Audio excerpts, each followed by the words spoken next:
The hundreds of Vedic students gathered in this hall have just completed their examinations successfully. They have gathered at Hyderabad to be honored, receive their certificates and stipend from Acharyal Jagadguru Pujya Sri Shankara Vijayendra Saraswati Shankaracharya Swami. The VRNT or Veda Rakshana Nidhi Trust is responsible for organizing this wonderful event. An introductory speech was given by a judge. ఈరోజు జరుగుతున్న వేద విద్యార్థుల విజయ పత్రిక ప్రదాన certificate కార్యక్రమానికి నాకు ముఖ్య అతిథిగా అవకాశం ఇచ్చిన శ్రీ స్వామివారికి కృతజ్ఞతగా పూర్వక సాష్టాంగ నమస్కారాలు తెలియజేస్తున్నాను. Srimati Vani Devi of the Surabhi group of institutions presented Acharya a book on Sri P.V. Narasimha Rao. This graduation ceremony began with the chanting of the Vedas, followed by an inspiring Anugraha Bhashanam by the Jagadguru. The fortunate Vidyarthis received their certificates from his hands.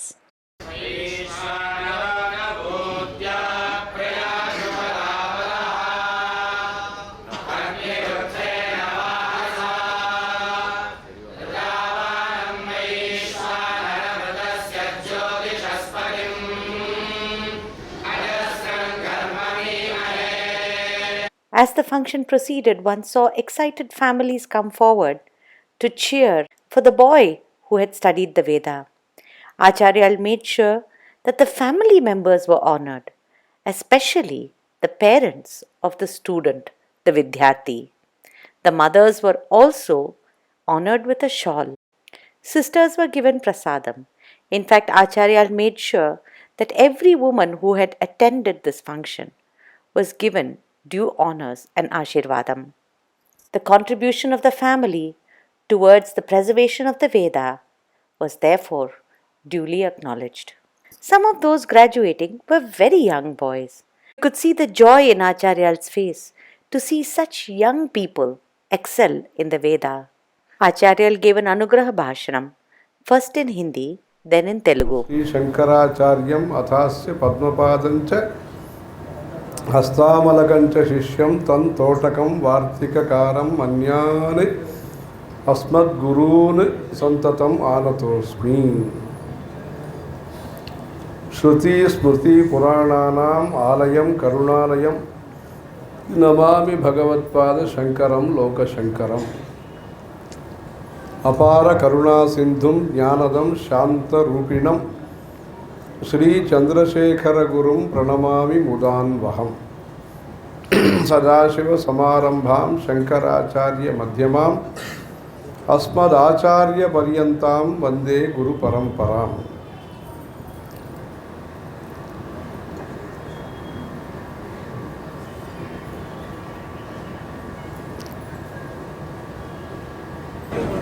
गत 50 या 60 वर्षों से ये वेद रक्षण निधि trust के माध्यम से वेदों का परीक्षा का संचालन होता है. ऋग्वेद शुक्ल यजुर्वेद के काण्व एवं माध्यन्दिनीय शाखा, कृष्ण यजुर्वेद के तैत्तरीय शाखा, सामवेद का कौथुम, जैमिनी एवं रामायणीय शाखा में ये परीक्षा का संचालन होता है. वेद रक्षण निधि ट्रस्ट के द्वारा जो संचालन जो परीक्षाओं का होता है उसमें स्वशाखा अध्ययन मुख्य होता है. गुरुकुल में पढ़ना, अपने अपने स्वशाखा का अध्ययन करना. जो वेद है सिर्फ ग्रंथ ही नहीं, ये तो अपौरुषेय है, ईश्वर का श्वास का समान का ये विषय है. ये श्रुति का संरक्षण अपने भारत देश में और भारत देश का जो पड़ोसी देश है नेपाल है, वहाँ भी रीति रिवाज के साथ हो रहा है. संध्या वंदन इत्यादि अनुष्ठान के साथ हो रहा है, अग्नि कार्य या समिधाधान के साथ हो रहा है, भिक्षाचरण के साथ भी प्राचीन समय में होता था। गुरुकुल में जो विद्याभ्यास है उसमें विद्या का भी उपार्जन होता है। विद्या के साथ साथ अपने जीवन में उद्धार के लिए जो भक्ति चाहिए, सदाचार चाहिए, विनम्रता जो चाहिए, गुरु सेवा का भाव, गुरु शुश्रूषा चाहिए, ऐसे अनेक प्रकार के आत्म गुणों के साथ ये गुरुकुल में विद्याभ्यास होता है। आज सुबह एक पंडित जी ने आत्म गुणों के बारे में व्याख्यान माला में कहा है। जो मंत्र है, मंत्रों के द्वारा जनता का कल्याण कैसे हो सकता है, व्यक्तिगत कल्याण हो या परिसर में कल्याण हो, देश का कल्याण हो। जैसे दवाई के द्वारा शरीर में जो बीमारी है उसको दूर करने के लिए प्रयास होता है, सफल भी होते हैं, ऐसे मंत्रों के उच्चारण के जरिए द्वारा जनता का कल्याण होना, आरोग्य होना, संपदा होना, मैत्री होना, ऐकमत्य सूत्र बोलते हैं। ऋग्विधान करके ग्रंथ में जो ऋग्वेद में 10,555 या कुछ जो है, ऐसे मंत्रों का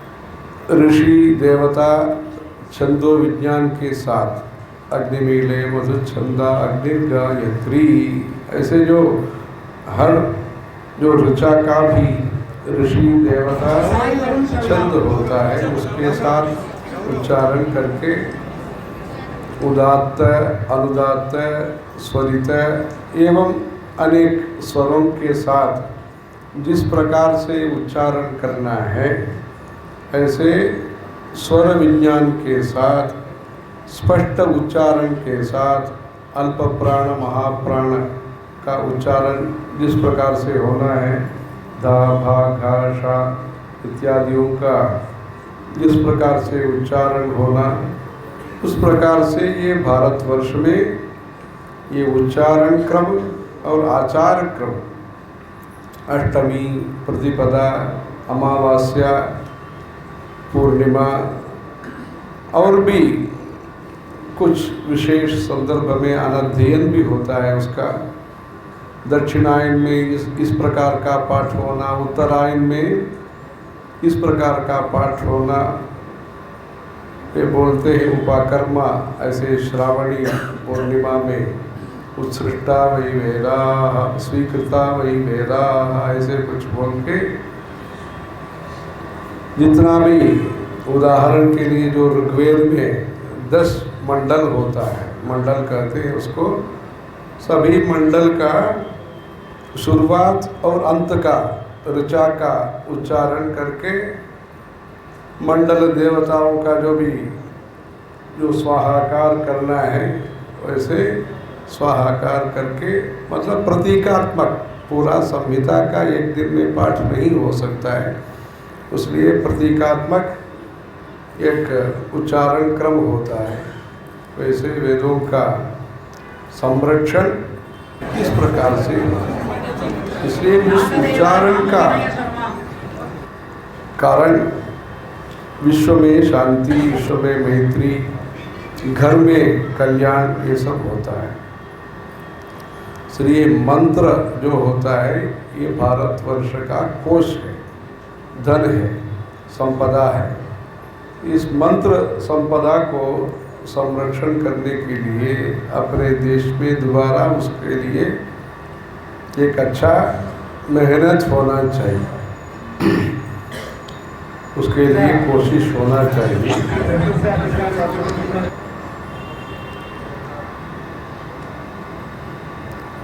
यहाँ जो उपस्थित न्यायाधीश है श्रवण कुमार जी है, तेलंगाना के हाई कोर्ट के हैं, उनका जो दादा है, मतलब माँ के पिता पंत प्रधान थे, पीवी नरसिम्हा राव जी करके, उनके कार्यकाल में जब विद्या शाखा का मंत्री थे केंद्र में, तब के पंत प्रधान प्रधानमंत्री इंदिरा गांधी जी के कहने से उन्होंने वेद विद्या प्रतिष्ठान का आयोजन किया। 5 करोड़ रुपया से ये उज्जैनी में जो अटकल है उसका उद्घाटन उनका दादाजी ने तब किया था। वो खुद उन्होंने इधर हरिहरा कला भवन में एक कार्यक्रम में उन्होंने ये सब बातें बताई। ये जो वेदों का संरक्षण अपना भारतवर्ष का संरक्षण के लिए उपयोगी होगा।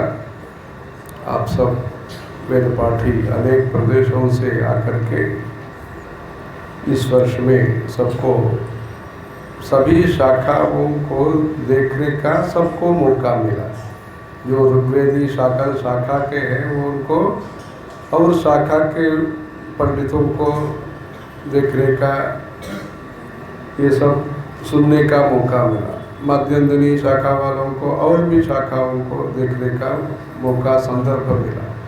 इसलिए वेद शाखाओं का सर्व शाखा सम्मेलन ऐसे करके 50 वर्ष पहले शिव विष्णु मंदिर करके चेन्नई में है। वहाँ सर्व शाखा सम्मेलन महाराज जी का आशीर्वाद से संपन्न हुआ। उसके बाद दिल्ली में, राजधानी दिल्ली में सर्व शाखा सम्मेलन हुआ। तब रामेश्वर ठाकुर जी करके बड़े ऑडिटर, बाद में 5 राज्यों में राज्यपाल भी थे। इधर भी राज्यपाल थे, कर्नाटक में थे, राजस्थान में थे, उड़ीसा में थे, मध्य प्रदेश में थे। वो भी नरसिंह जी के परिचित है। वो ऑडिटर थे, वो सदस्य थे वेद रक्षण निधि का, स्वागत समिति का, दिल्ली का सदस्य थे। बाद में जब गवर्नर होने का जब उनको सुविधा या मौका मिला, तब वैदिक विश्वविद्यालय का स्थापना उन्होंने तिरुपति में किया। जब वेदों का परिचय के कारण उनमें जो श्रद्धा उत्पन्न हुआ, जब मौका, वो बड़ा गद्दी में वो थे, तब पवर में थे, तब उन्होंने सोचा वेद के लिए कुछ करना, महाराज जी का आशीर्वाद इस पे होगा। इसलिए उन्होंने तिरुपति में वैदिक विश्वविद्यालय का सुविधा किया। ऐसे कर्नाटक में जब राज्यपाल थे तब भी संस्कृत प्रचार के लिए कुछ किया। ऐसे अपना देश में भारतीय ऋषि परंपरा जो है उसको पुनरुत्थान करने के लिए सब लोग प्रयास करना। हर वेद पाठी अपना भी जो शाखा है, काशी में है, लखनऊ में है, अयोध्या में है और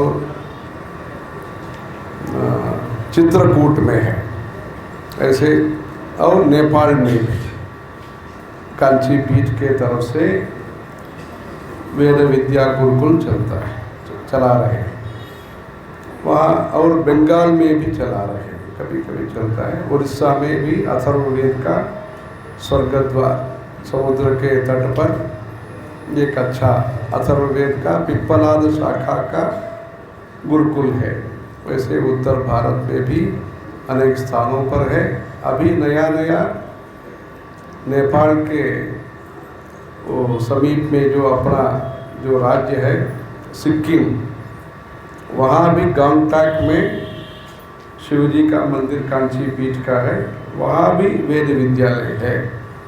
वैसे पश्चिम बंगाल में सिलीगुड़ी करके एक स्थान पर त्रिवेणी वेद विद्या गुरुकुल है, उसको कांची पीठम के तरफ से मदद दिया जाता है। अभी कामाख्या का जो क्षेत्र है गुवाहाटी, वहाँ भी वेद विद्यालय शुरू करने का है, बालाजी मंदिर में है। मणिपुर में अपने जो भक्त है गोविंदगिरी जी महंत जी, उनके द्वारा मणिपुर में वेद पाठशाला वो चला रहे हैं।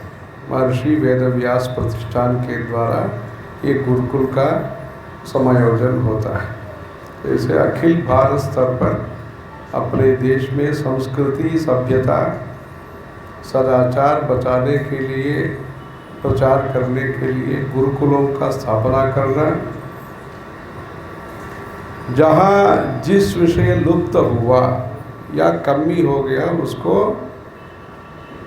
ध्यान में रखते हुए काम करना। दक्षिण भारत में गौशालाओं का संख्या बढ़ाने का है, उत्तर भारत में वेद विद्या गुरुकुलों का संख्या बढ़ाना है। वैसे जहाँ जिस विद्या का कमी है या ज़रूरत है उसको पूरी करने के लिए कोशिश होना चाहिए। भारतवर्ष जो है संस्कृति के तरफ से एक ही है, तो भाषा अलग हो सकता है, प्रदेश का रीति रिवाज थोड़ा फर्क हो सकता है, फिर भी विश्वास के आधार पर अपने घर का जो चलाने का जो पद्धति है, कुटुंब प्रबोधन वगैरह सब एक है। मातृदेवो भव, पितृदेवो भव, आचार्य देवो भव, अतिथि देवो भव, ऐसे जो विश्वास है भारतवर्ष पर एक ही है। इसलिए संस्कृति में एकता है, वो संस्कृत के द्वारा स्थापित करने में जो वेद पाठी, वेद के अध्यापक है, प्राध्यापक है, प्राचार्य है, वो सब काम करना है, तभी देश का एकता स्थिर होगा। अभी भी है। शंकराचार्य का 32 वर्ष में जो पद यात्रा के दौरान जो एकता, मैत्री, सद्भावना उन्होंने स्थापित किया, ऐसे प्रयास के लिए हर वेद पाठी अपने अपने स्थान पर धर्म प्रचारक का काम भी आप लोग शुरू कर। जो वेद विद्या जहाँ हो गया और उच्च शिक्षा भी आप लोग पढ़ना, उसके बाद आपके जो प्रदेश है वहाँ संध्या वंदन का प्रचार करना, नित्य कर्मानुष्ठान का प्रचार करना, अग्नि उपासना का प्रचार करना, मूर्ति पूजा का महिमा के बारे में प्रचार करना। जो 16 संस्कार होता है, पट्टाभिराम शास्त्री जी काशी के मीमांसा के बड़े विद्वान, उन्होंने इस संस्कारों के बारे में हिंदी में ग्रंथ लिखा है। ऐसे जो संस्कार होता है, जात कर्म, अन्नप्राशनम, नामकरणम, चौड़, उपनयन, विवाह इत्यादि, उसके बारे में भी व्याख्यान माला आप लोग प्रचार करें। ऐसे धर्म प्रचारक के रूप में आपका काम भविष्य, भारत का उज्जवल भविष्य के लिए आप लोगों के द्वारा काम होना चाहिए। अभी बहुत दूर से भी गत 2 वर्षों से ऐसे आसपास में ऐसे एक साथ मिलना संभव नहीं हुआ। 2 वर्षों के बाद ऐसे अच्छा संगठन हुआ है। ऐसे पवित्र अक्षय तृतीया के संदर्भ में आज परशुराम जयंती भी है, अक्षय तृतीया भी है। इस संदर्भ में आप लोग इदं ब्राह्मण इदं क्षात्रम ऐसे कुछ बोलते हैं, ऐसे इस संदर्भ में आप सब इधर आना खुशी का विषय है। आप लोगों के द्वारा जो धार्मिक सेवा है वो अटूट रूप में होना, परंपरागत रूप में आपके परिवार के लोग भी उसमें शामिल होना। महाराष्ट्र में अभी नासिक त्र्यंबकेश्वर के पास जो कर्मकांड याज्ञिक करते हैं, उनका जो भी परिवार तैयारी करना है, मतलब सहधर्मचारिणी जो गृहस्थ बनना चाहते हैं, उनके लिए भी विश्वास, समान विश्वास के होना चाहिए। परिवार मतलब विवाहश्च विवादश्च समयोरेव शोभते। वैसे संप्रदाय करके वो महिलाओं के लिए जो पंडिताई परिवार से जो जन्म हुआ, ऐसे महिलाओं के लिए वहाँ एक गुरुकुल जैसे व्यवस्था शुरू हुआ है। वहाँ संस्कृत भी पढ़ाते हैं, आधुनिक शिक्षा भी दिया जाता है। अपने जो पंचांग देखना है, रंगोली है, शास्त्रीय संगीत है, मनाते श्लोक, दासबोध इत्यादि जो वारकरी का जो भी भक्ति संप्रदाय है, ज्ञानेश्वरी है, ऐसे भक्ति संप्रदाय से भी कुछ मराठी भक्ति साहित्य भी पढ़ाते हैं। ऐसे गुरुकुल है, उसको भी जानकारी आप लोग लेना। वो जानकारी लेकर के वहाँ जिसको मदद कर सकते हैं, जिसको आप शामिल कर सकते हैं, प्रवेश जिन लोगों को करना चाहते हैं उसको भी उपयोग कर सकते हैं आप, वो विवरण वगैरह देंगे बाद में। ऐसे महाराष्ट्र में, क्योंकि मध्य भारत में है महाराष्ट्र, दक्षिण का उत्तर का बीच में है, जो महाराष्ट्र का जो विकास है, महाराष्ट्र का जो परिणाम है, दोनों तरफ उसको लाभ होता है। दक्षिण का भी लाभ होता है, उत्तर का भी लाभ होता है। ऐसे वेद का संरक्षण करने में सब लोग एक साथ होकर के काम करना। After the Telugu Anugrah Bhashanam, Acharya released some books, attended to some other formalities before bringing the joyful evening to a close. Do subscribe to our channels, hit the like button, and get notified when new videos are uploaded.